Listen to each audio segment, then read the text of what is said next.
Pessoal, voltei. Capítulo 8 do livro de Romanos para finalizar em nome de Jesus. Para finalizar. Tem um bocado de anotação, mas eu vou falar bem rápido. Lembrando, qualquer coisa, volta ao áudio. Pergunta lá no grupo, se não entender. A vida pelo Espírito. Capítulo 8 de Romanos. Algumas observação. Versículo 3.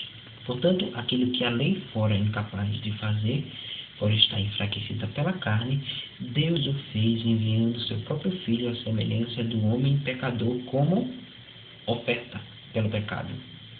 Jesus é oferta pelo pecado. Paulo usa no capítulo 8 de Romanos o termo dizendo que Jesus é oferta pelo pecado. Sim, está certo. Jesus é oferta pelo pecado, segundo o versículo 3. Versículo 8 diz que quem é dominado pela carne não pode agradar a Deus. Leia o versículo 8. Versículo 15 diz assim: pois vocês não receberam o Espírito que os escravize para novamente temerem, mas receberam um Espírito que torna filho por adoção, por meio do qual clamamos Abba, Pai. Deixa eu ler esse versículo 15 do capítulo 8. Nessa linguagem Almeida, diz assim: por que não recebeste um espírito de escravidão, para outra vez estares em temor, mas recebeste um espírito de adoção de filhos, pelo qual chamamos Abba, Pai. O que é que acontece, gente? Um filho adotado, na lei judaica, acontecia muita adoção entre romanos e gregos, por exemplo, e um filho adotado era garantido todos os privilégios do filho original, do filho primogênito, por exemplo, né? E o filho legítimo. Paulo está dizendo assim: vocês não receberam um espírito para pecar, para que continuem escravizados no pecado, mas vocês receberam um espírito que torna filho de Deus. Vocês são filhos por adoção. Cristo serviu como uma ligação entre Deus e o homem. Por isso a gente é filho de Deus por adoção. E assim como a lei da época que Paulo usou, né, para contextualizar, dizia que todos os filhos adotados tinham o direito de um filho legítimo, nós temos, por Cristo, temos de Deus o mesmo direito que ele tem, que Jesus Cristo tem, porque Jesus é o nosso irmão mais velho. Já vi alguns irmãos usando isso, né? Deus nos adotou por meio de Cristo, né? Voltamos para Ele. É interessante também dizer que essa expressão Abba, Pai significa paizinho, pai querido, é citado 3 vezes no Novo Testamento, tá certo?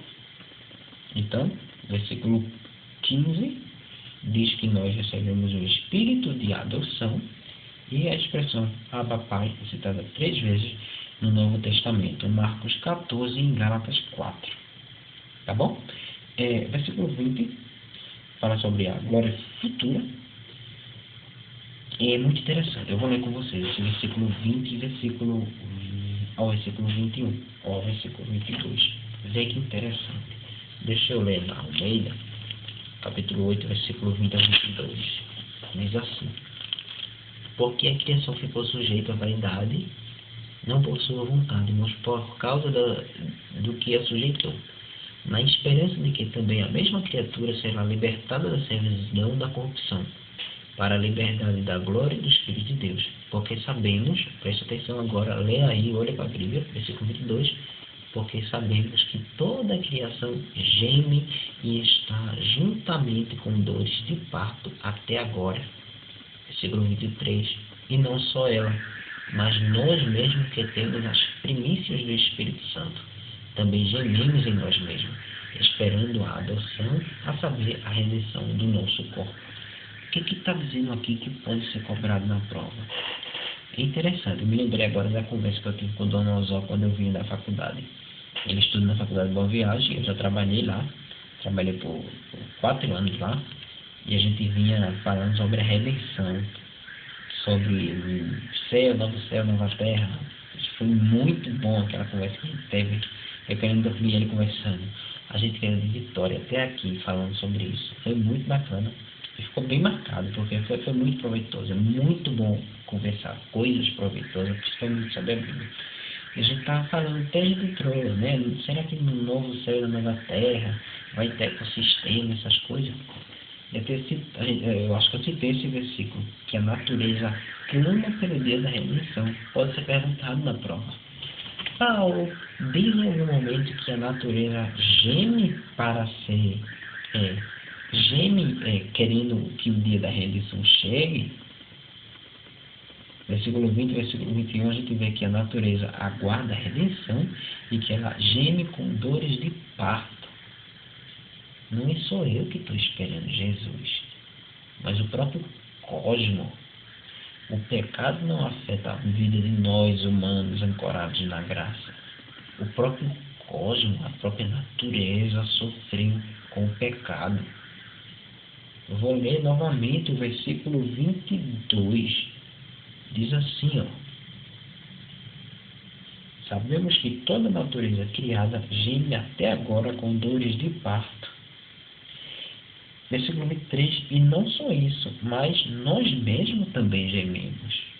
Então, fica aí para se lembrar. A natureza chora, a natureza clama pelo retorno de Cristo para que o mundo seja refeito e essa coisa toda, né? A natureza espera muito pelo dia da redenção.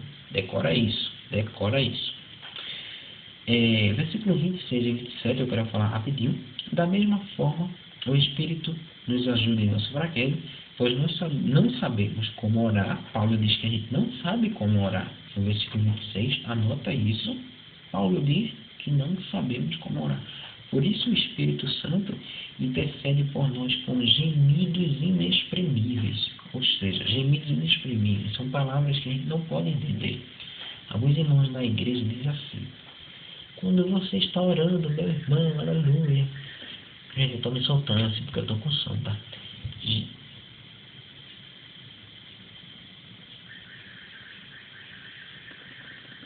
Um barulho.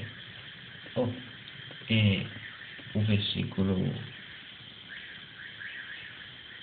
Alguns irmãos na igreja dizem assim: olhe, quando você está chorando, está com gemidos inexprimíveis, o Espírito Santo intercede por você. Não é bem assim que a Bíblia diz. A Bíblia diz que quem faz os gemidos inexprimíveis é o próprio Espírito Santo. Leia o texto e você vai ver. Da mesma forma, o Espírito nos ajuda em nossa fraqueza, pois não sabemos como orar, mas o próprio Espírito intercede por nós com gemidos inexprimíveis. E aquele que sonda os corações conhece a intenção do Espírito, porque o Espírito intercede pelos santos de acordo com a sua vontade. Ou seja, a gente vê que o Espírito Santo intercede com gemidos inexprimíveis. Versículo 31 ao 35, você vê Paulo perguntando: quem nos separará do amor de Deus? Decora isso aí. Versículo 36, Paulo diz: como está escrito, por amor de ti enfrentaremos a morte todos os dias, somos considerados como ovelha destinada ao matador. Paulo cita aí Salmos capítulo 44, versículo 22, e o versículo 38 e 39 é uma resposta àquela pergunta: quem nos separará do amor de Cristo? Ele diz: nem a morte, nem os demônios, nem os anjos nos pode separar do amor de Cristo. Pronto, acaba aqui o capítulo 8. Eu agradeço a paciência de vocês e espero que tenha ajudado em alguma coisa. Estudem e orem um pelos outros. Somos ancorados na graça. Amém.